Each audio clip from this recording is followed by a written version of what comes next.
விடியுமா கூப ராஜகோபாலன் அவர்கள் எழுதிய சிறுகதை.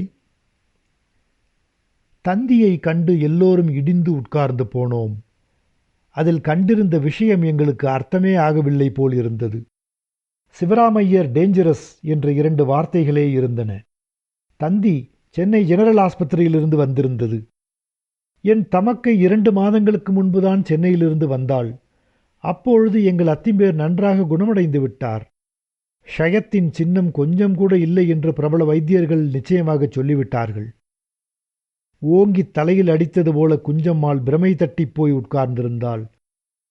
எங்கள் எல்லோருடைய மனத்திலும் ஒரு பெருத்த போர் நடந்து கொண்டிருந்தது. இருக்காது, ஏன் இருக்கக்கூடாது, இருக்கும் என்று 2 விதமாக மனத்தில் எண்ணங்கள் உதித்து கொண்டிருந்தன. இருக்கும் என்ற கட்சி தந்தியின் பலத்தில் வேரூன்றி வழுக்க வழுக்க, இருக்காது என்ற கட்சி மூளை முடுக்குகளிலெல்லாம் ஓடிப் பாய்ந்து தனக்கு பலம் தேட ஆரம்பித்தது. தந்தியில் கண்டிருந்ததை திரும்ப திரும்ப படித்தோம். அதில் ஒன்றும் பிசகு இருக்கவே முடியாது. சென்னை ஜெனரல் ஆஸ்பத்திரியிலிருந்துதான் வந்திருந்தது, சந்தேகமில்லை. காலையில் அடித்திருக்கிறார்கள். குஞ்சம்மாள் பேருக்குத்தான். தவறு எப்படி நேர்ந்திருக்க முடியும்? ஆனால் இவ்வளவு சீக்கிரத்தில் என்ன நேர்ந்திருக்க முடியும்? 3 நாட்களுக்கு முன்புதானே கடிதம் வந்தது. ஏதாவது உடம்பு சௌகரியமில்லாமல் இருந்தால் அதில் எழுதாமல் இருப்பாரோ? என் தமக்கையும் நானும் சாயந்தரம் ரயிலில் சென்னைக்கு புறப்பட்டோம். அதுதான் அன்று கும்பகோணத்திலிருந்து சென்னைக்கு போகும் முதல் வண்டி. புறப்படுவதற்கு முன் நல்ல வேளை பார்த்து பரஸ்தானம் இருந்தோம்.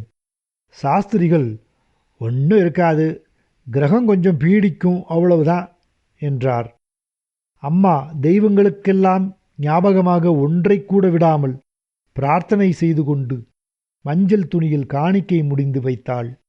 குஞ்சம்மாளுக்கு மஞ்சள் கிழங்கு, குங்குமம், புஷ்பம், வெற்றிலைப்பாக்கு, சேமதண்டுலம் எல்லாம் மறந்து போகாமல் மடி நிறைய கட்டி கொடுத்தாள். பசியுடன் போகக்கூடாது என்று புறப்படும் பொழுது கட்டாயப்படுத்தி இருவரையும் சாப்பிடச் செய்தாள். குஞ்சம்மாள் இயந்திரம் போல சொன்னதையெல்லாம் செய்தாள். சுவாமிக்கு நமஸ்காரம் பண்ணு என்றதும் போய் நமஸ்காரம் செய்தாள். அவள் கதிகலங்கி போயிருந்தாள் என்பது அவள் பேச்சற்று போயிருந்ததிலிருந்தே நன்றாகத் தெரிந்தது. அவளுடைய கலகலப்பு முதல் தடவையாக அன்று எங்கோ அடங்கிவிட்டது. அம்மா வாசலில் போய் சகுனம் பார்த்தாள். திவ்யமான சகுனம்.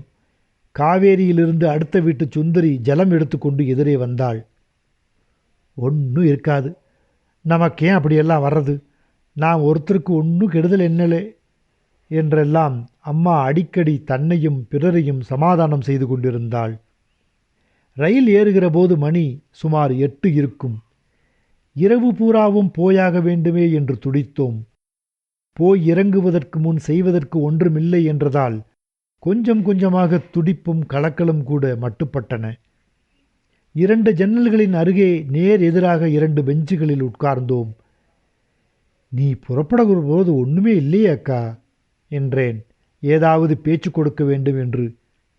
ஒன்றும் இல்லையே, இருந்தால் புறப்பட்டு வருவேனா என்று அவள் ஏக்கம் நிறைந்த குரலில் பதில் சொன்னாள். அதற்குள் திடீரென்று ஒன்றும் ஏற்படுவதற்கு காரணமே இல்லையே.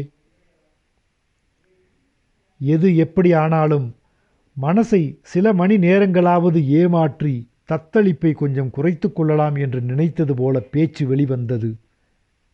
நான் இந்த நோன்பிற்காக இங்கே தாமதம் செய்யாமல் போயிருக்காமல் போனேன்.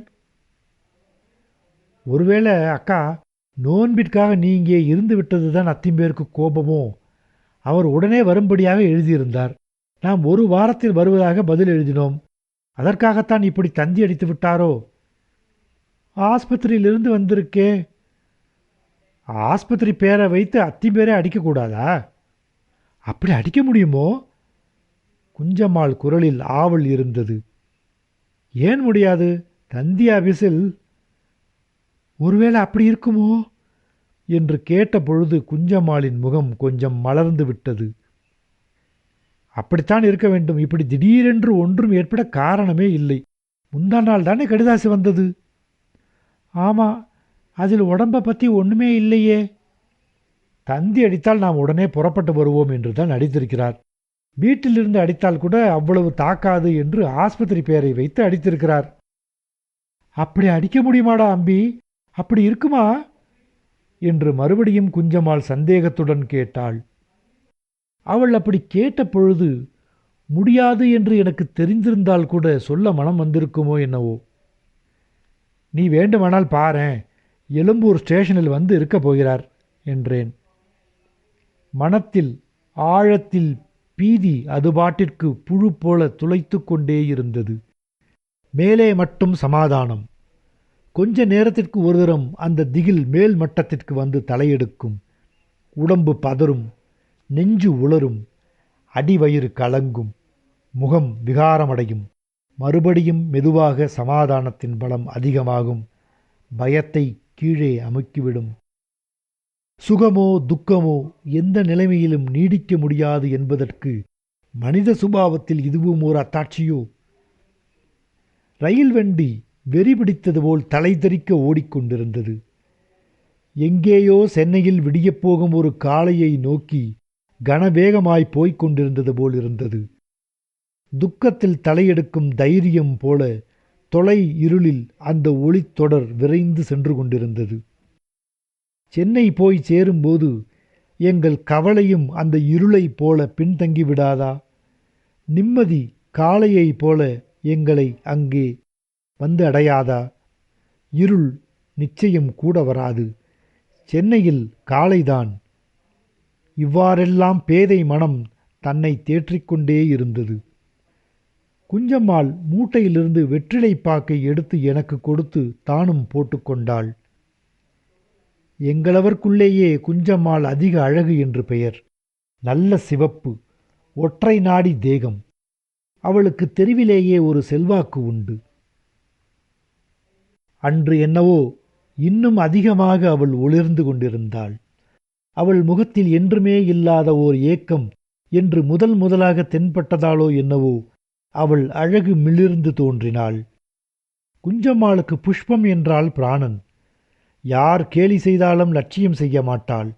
தலையை மிஞ்சி பூ வைத்துக் கொள்வாள். ஆனால் அன்று அவள் தலையில் வைத்து கொண்டிருந்த பூவைப் போல அது என்றும் சோபித்ததில்லை என்று என் கண்களுக்கு பட்டது.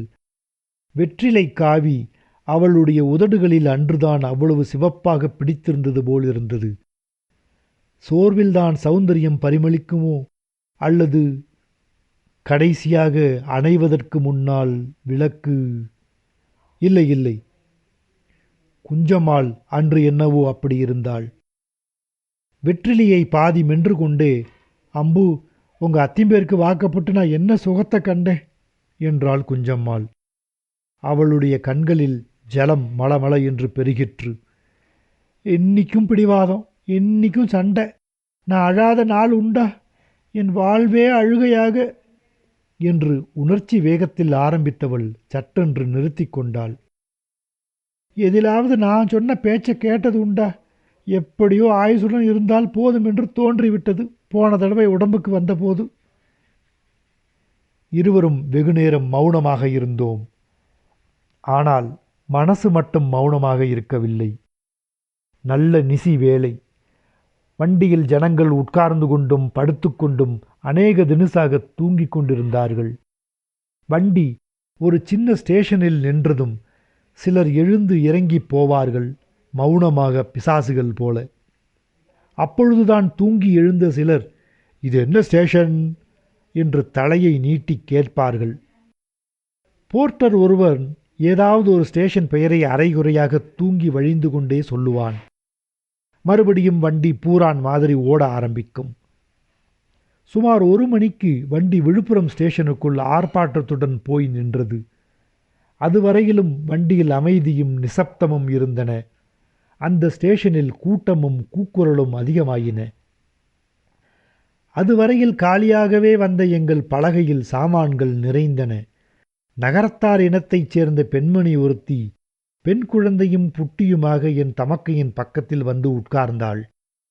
அவள் அணிந்திருந்த முதல் தரமான வைரங்களுடன் அவள் முகம் ஜொலித்துக் கொண்டு இருந்தது. ஏதோ ஓர் உள்ள பூரிப்பில் அவள் தன்னையே மறந்து தன் குழந்தையுடன் கொஞ்சினாள். வண்டி புறப்பட்ட சற்று நேரத்திற்கெல்லாம் என் தமக்கையின் பக்கம் தன் புன்னகை பூத்த முகத்தை திருப்பி, எங்கிட்டு போறீங்கம்மா என்று கேட்டாள். என் தமக்கை சுருக்கமாக, பட்டணம் என்றாள். நானும் அங்கதேமா வாரேன் என்று ஆரம்பித்து அந்த பெண் வரிசையாக கேள்விகள் கேட்டுக்கொண்டே இருந்தாள். பிறகு தன் பக்கத்தில் இருந்த ஓலை பெட்டியிலிருந்து கொஞ்சம் மல்லிகை பூ எடுத்து குஞ்சம்மாளுக்கு கொடுத்தாள். என் தமக்கை மெய் சிலிர்த்து போனாள். வெகு ஆவலுடன் அந்த பூவை வாங்கி ஜாக்கிரதையாக தலையில் வைத்து கொண்டாள். அம்பாளே அந்த உருவத்தில் வந்து தனக்கு பூவை கொடுத்து, கவலைப்படாதே, உன் பூவிற்கு ஒரு நாளும் குறைவில்லை என்று சொன்னது போல் எண்ணினாள். அதுவரையில் அவளுக்கு ஒவ்வொரு வார்த்தை பதில் சொல்லிக் கொண்டு வந்தவள் உடனே இளகி அவளிடம் சங்கதி பூராவும் சொன்னாள். மகாலட்சுமி போல இருக்கீங்கம்மா, உங்களுக்கு ஒன்றும் குறவு வராது என்று அவள் சொன்னதை தெய்வ வாக்காக எடுத்துக்கொண்டு விட்டாள் குஞ்சம்மாள். அந்த ஆறுதலில் கொஞ்ச நேரம் அவளுடன் கவலை மறந்து பேசிக்கொண்டிருந்தாள். திடீரென்று ஞாபகம் வந்துவிட்டது. ஏதோ பெருத்த குற்றம் செய்தவள் போல திகிலடைந்தாள். ஐயையோ, பைத்தியம் போல் இப்படி சிரிச்சுண்டு பேசி கொண்டிருக்கிறேனே என்று எண்ணினவள் போல அவள் கலவரமடைந்தது நன்றாக தெரிந்தது.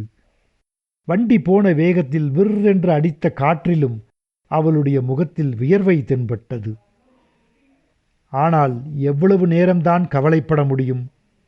கவலையால் ஏற்பட்ட அசதியிலேயே எங்களை அறியாமல் கண்ணயர்ந்தோம்.